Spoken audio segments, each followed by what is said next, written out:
time for us to install our pistons, rods into our block. So let's do it.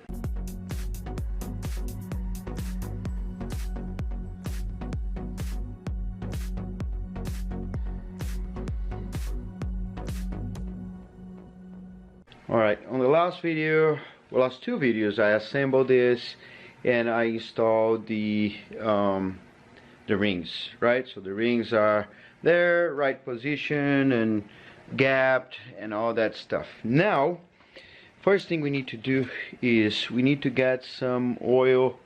I'm gonna use W30. I have here somewhere, and I'm gonna get a piece of paper. I'm gonna clean all the cylinders. I don't know if you can see, but I don't know. I mean, it's we are here, so let's just take anything possible that could be in there, like, I don't know, pieces of metal. I doubt we would have any of those, but we are here, so it doesn't matter. I also put some assembly lube on cylinder, I think was 5, yeah, those two here, when I was gapping the ring. So I want to take that out, and we need some oil because I need the oil to help it slide down. So yeah, this is done here. Just go up and down a few times. By the way, while I do this, you should watch Steph Papadakis from Papadakis Racing. So just YouTube Papadakis 2JZ, and he's an engine builder. I think he was a drifter or racer or something like that, and he decided to move to building engines. So he has a team and stuff. It's super cool. He has like he does all of this what I'm doing in separate videos. He does in one video. So I like researching a lot when I'm doing something. So all of this is not because I'm a mechanic. So I'm far to be a mechanic. Before you do anything, there is a box. So what I'm gonna do is I'm gonna open that. So you see here numbers 1, 2, 3, 4, 5, 6, and here same thing, 1, 2, 3, 4, 5, 6. So I'm gonna follow the numbers. One interesting thing, if you know what this is, make a comment down here. All of them have this little piece of paper inside, and it has nothing in it.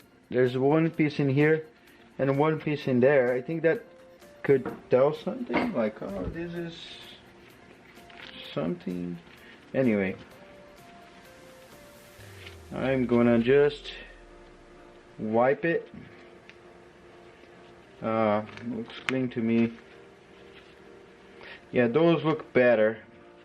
It's just the crankshaft ones with the oil, they were bad. So let me clean those and save some time for you. Alright, they are all clean. I'm gonna get, this is number 6, this is number 6, so I'm gonna get this. Both have the oil thing, so you gotta look for that too. And in this case both have, but in here we don't have it, so it doesn't quite matter. And what we're gonna do is we put this part here, which has a little indentation here, and there's a little indentation here too, a little lip. So this lip goes in that indentation. You put your finger there and then you push, and that's it. That's installed. And we're gonna do what we did to the other ones. We're gonna put a little dab in there. Let me see, I don't like to do it so little, but that's, there you go. So this tool is a tool to install this guy into the engine. So the way it's going to work, we're going to open it. There you go. So it opens all the way. You put your piston with the rings inside, but before, I'm going to get some oil and I put on the bottom, which will end up being the top. So now we're good. Okay, so we put it in there. Now we are going to start twisting this.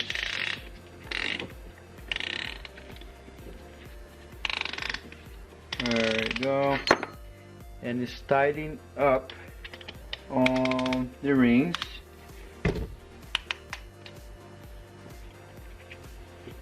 There you go. So you kind of can see here how it works. That's this side is the cylinder number 1. So this ball got to point to cylinder number 1. So I know when I put in here, this will point to cylinder number 1. So now I'm going to do like this, right? So I need to also be sure before doing that the crankshaft is all the way down so you won't hit the journal. And that's pretty much it. So there you go, here, there, and be sure that when I push, everything is tight so that the rings won't escape.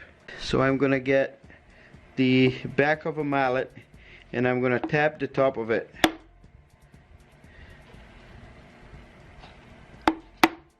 There you go. Boom! It's in. Just so you know what I did on the first one, I took this out and there you go. So those are out, and I just tap lightly on the side and lightly on the other side, and again. So this, let me take this out. So now I'm going to save this guy on the position number 1 so I don't lose this, because when this was cut, it was cut from this guy. If I put on another one, it might not have the same clearance and whatever was measured. So I'm going to keep in here. That's important. You see here, it's a little a deep part in there. This is number, oh, that's wrong. This is 1. So I'm gonna get 1, and I'm gonna do that too. Put it in there and put all the way to the end. So that's good. Put some assembly lube.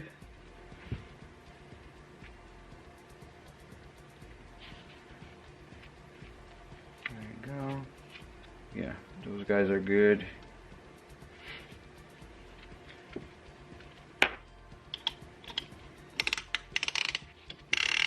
Okay.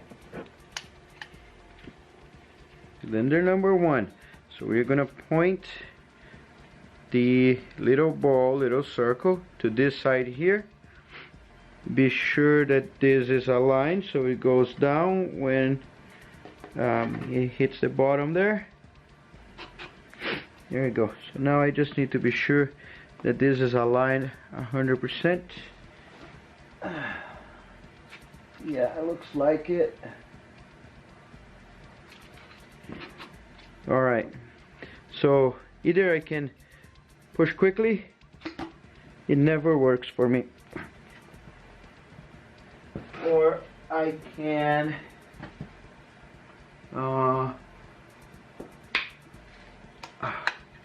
I missed that one. I let one ring go. It's out.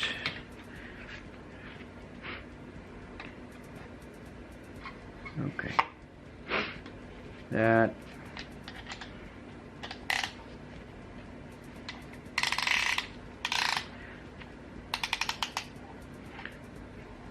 So basically, what we need to do is commitment. Once you see that is aligned and everything, just go for it, because if you fear this is going to happen. So there you go. So it is there, and I'm gonna do like this. There you go, and done. Okay, so now you see this here, and the other one is on the other side. So what we need to do is we gotta grab this, align, and either pull or push from the bottom. I'm gonna use some more assembly lube. I know it's gonna make a little tougher to turn, but I'd rather be sure that this has enough lubrication when we start the engine. So there you go. So that, now I'm gonna hold this here and I'm gonna push from the bottom. So check this out. Yeah, that's the only thing we need to worry about, is for this to be on the correct place so we don't hurt anything. So this is the bearing number 1 from the other tray, and the bottom does not need to have any lube.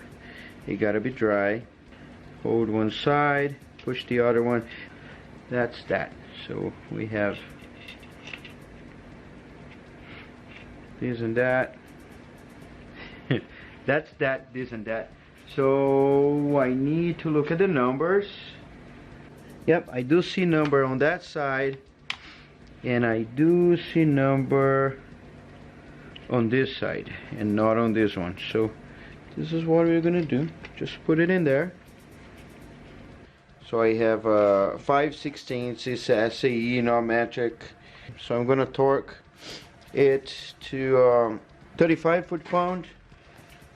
Then we go to double it, and finally we are going to 90. So I'm going to snug tight first, both sides, and let's go for 30 foot-pound. There you go. Nice. Now I'm gonna change this to, I'm gonna do 65.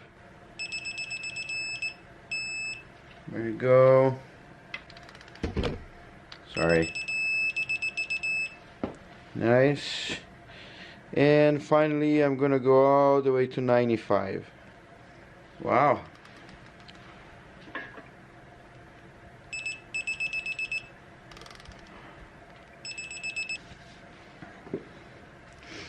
Let me see. Nope. It is coming.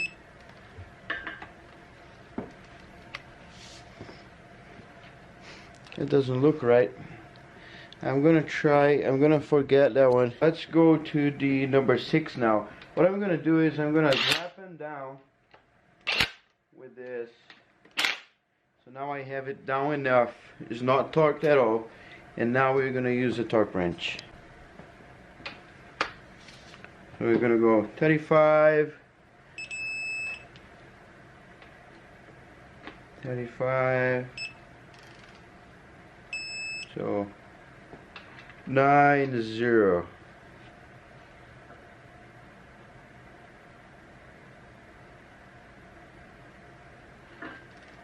79.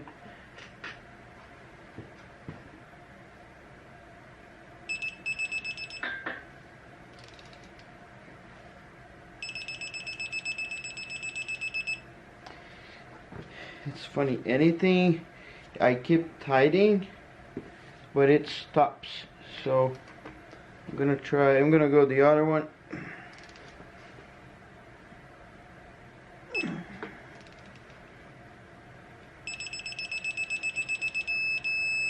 Okay, this one is 90. This one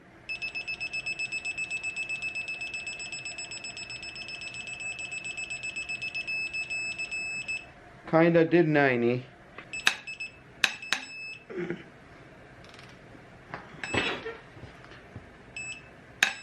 Alright. I am 100% sure this is over torqued. Okay. This is also 90, so I guess I don't know what the deal was. And this is still spinning, so this is bottom dead center, and those are not. I'm gonna go for the side ones first, if I can. Let me see if I can turn with a single hand here.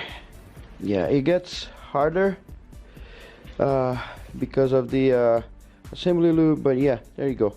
So this is bottom dead center, just to be sure that it's not gonna hit it. I'm sure Chad's gonna watch my video now. It's gonna say, oh, you can do that all at once, and I'm sure, I think he told me already, but I don't know, I just don't want to risk put all of them in there and hit somewhere, because I think I can just put them like shallow, and then I can move this and do my thing.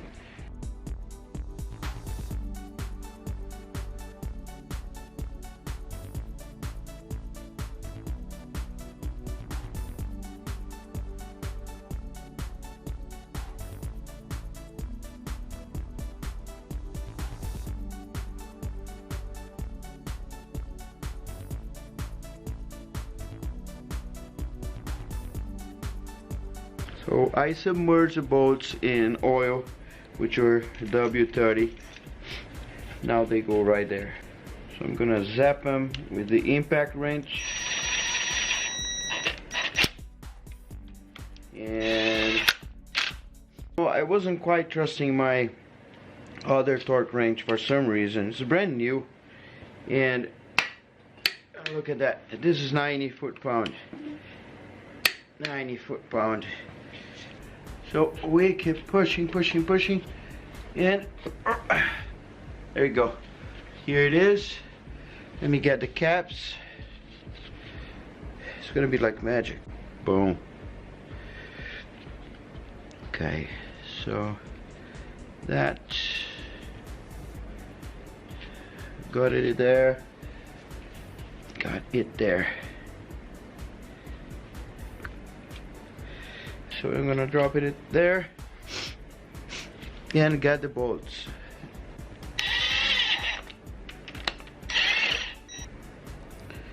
Alright, I'm gonna go somewhere in the middle.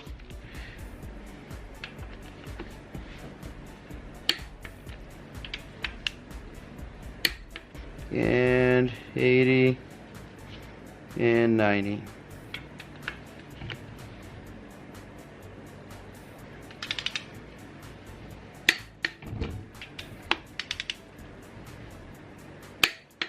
Alright, it is spinning. Of course it gets a little harder unless you have the bolt in there and you use a wrench to turn, but it gotta turn. Alright, so this is number 3. I'm gonna get that.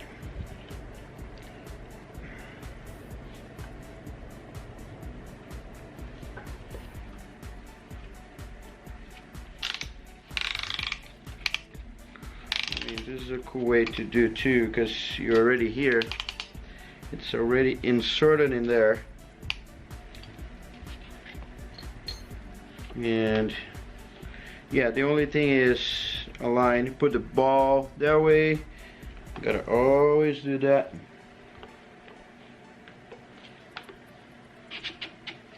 Okay.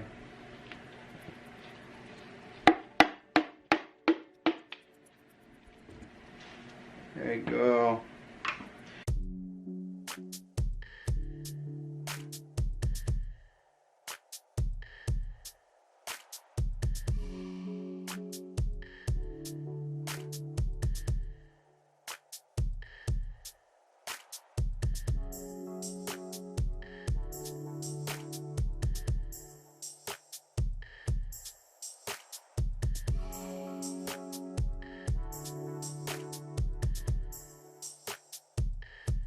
So I just put the bolt back in here, 22 millimeter, and there you go, moving freely.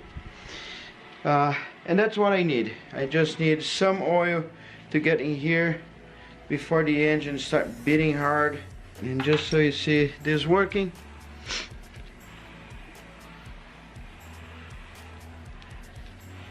there you go. Look at that. It's beautiful. I do not know what the deal with my torque range was, but I'm a little scared about my connecting rod and the bolts. The number, I think it was number 1 or number 6, one of those. I gotta look into the video again, but yeah, one thing is, do not use metric. It's SAE, it's a 5/16, and that's it. So the metric might look like that's gonna work, but it's not going to. So that's a piece of advice. And if you're not subscribed to the channel yet, consider subscribing. I have a lot of good content coming. This is like some of the videos I have coming. In one of them, I have a carbon fiber, which I bought a piece of carbon fiber, super expensive, to make my buttons, the buttons for my BMW, is my drift car. So I mean, there's a bunch of cool stuff, bunch of interesting things. Do not forget to like, share, and comment. Make a little comment here about what you've seen and what you've experienced, and also questions. I respond as soon as I can, and usually it's pretty quick. But yeah, I appreciate you guys' support. Check out my store at www.carmodsgarage.com, and I'll see you on the next video. Look past my face. See status. I'm eating some McDonald's.